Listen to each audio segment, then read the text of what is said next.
Press వాళ్ళు తీసుకుపోతారు, వాళ్ళ బండ్లలో తీసుకుపోతారు మీరు కావాలంటే. Thank you. ఇంకొక 5 నిమిషాలు చూద్దాం. ఇప్పుడు మమ్మల్ని పోనీయారంటే ఆయన రాడంట, మరి ఏం చేయాలి మేము? లేదంటే మీ టీవీ స్టూడియోలలో పెట్టినా ఆడికన్నా వస్తాం. కనీసం మీరు టీవీ స్టూడియో అన్న డిసైడ్ చేయండి, అక్కడికి రావడానికైనా మేము సిద్ధం, లేదా అసెంబ్లీ అయినా సిద్ధం. Thank you. వట్టినాగులపల్లిలో భూముల మీద పడి గూండాగిరి చేసింది ఎవరో అందరికీ తెలుసు.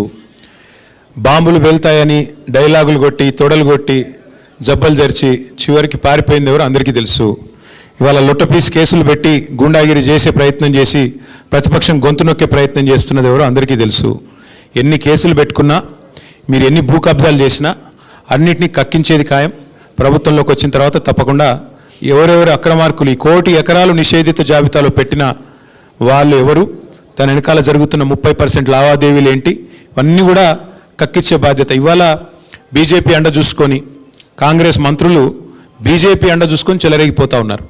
వాళ్ళ మీద ఈడీ దాడులు జరిగినా వాస్తవాలు బయటికి రావట్లేదు. అందుకే ఇష్టం వచ్చినట్టుగా మాట్లాడుతున్న మంత్రులు తప్పకుండా వారి అవినీతిని కక్కించే రోజులు కూడా దగ్గరలో ఉన్నాయి.